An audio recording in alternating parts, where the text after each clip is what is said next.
The remote Daly River community of Nauiyu will be the first community under the Territory Labor government to reach a 50% renewable energy target.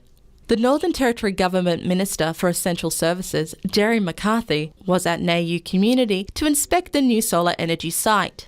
So at Nauiyu today, we're witnessing cutting-edge technology that is now able to supply a remote town with 100% solar energy during daylight hours. This will be incredible savings in terms of diesel and those logistics of infrastructure, trucks travelling across roads to deliver diesel. But most of all, it's a great story for the environment.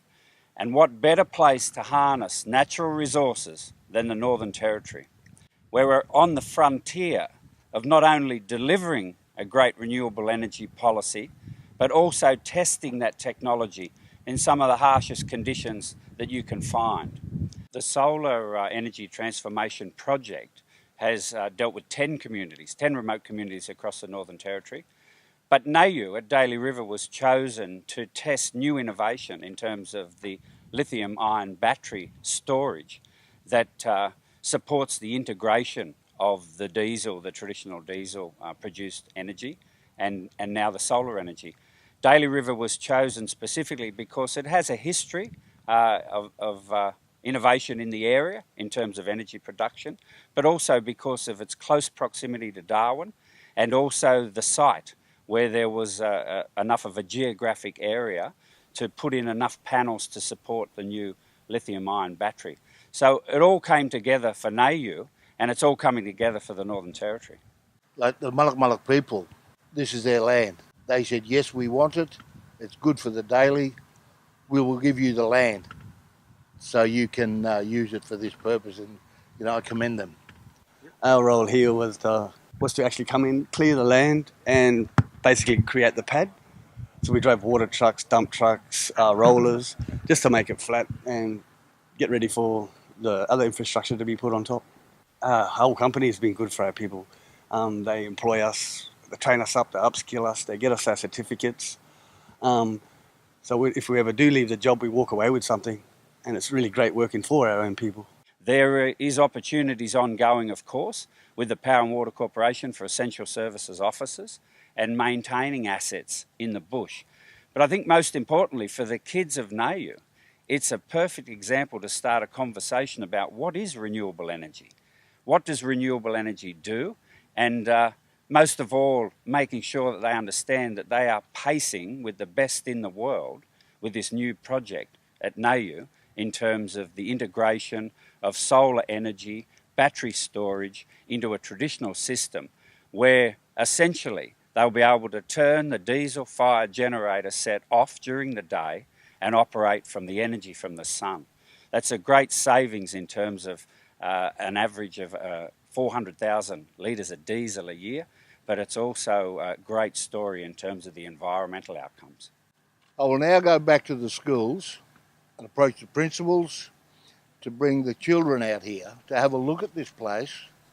We have someone on site to explain what this is all about the renewable energy and, the burning of fossil fuels as compared to, so that then their future is here. Mm-hmm. And so they've got to grow up with it and they're going to know.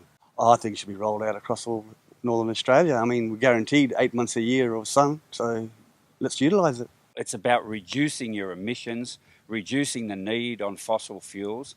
And in the regional remote locations, it's trying to improve the logistics because there is very heavy demand on roads and on communities when you're transporting very expensive diesel across vast distances. Battery technology is improving all the time. Power and Water Corporation and ARENA are wise in their investment here at Nauiyu because they will be learning, they will be developing the innovative technologies, and across the world, as the cost of batteries starts to come down, then that will enable us to start to roll out these systems further into the regional and remote areas. It's a great idea, utilising the sun, getting free energy. After a while, it's paying for itself, and you're saving on diesel in the power plant, so I reckon it's all good, yeah.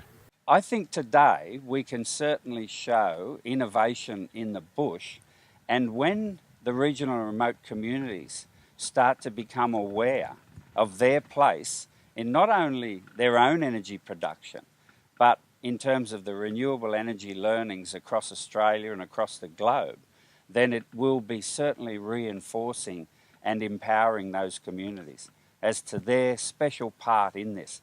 Well, we're actually connected to this country through our grandmother. She is a Waggaman lady, and my auntie too, yeah, so it's been a good project to be on. We're across the board in terms of our renewable energy policy, and the government has set that important target of 50% renewable energy by 2030.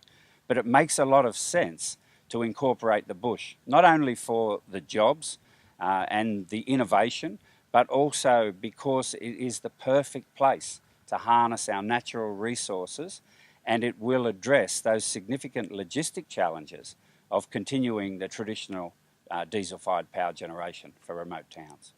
Setup is a quantum leap forward for remote Aboriginal communities.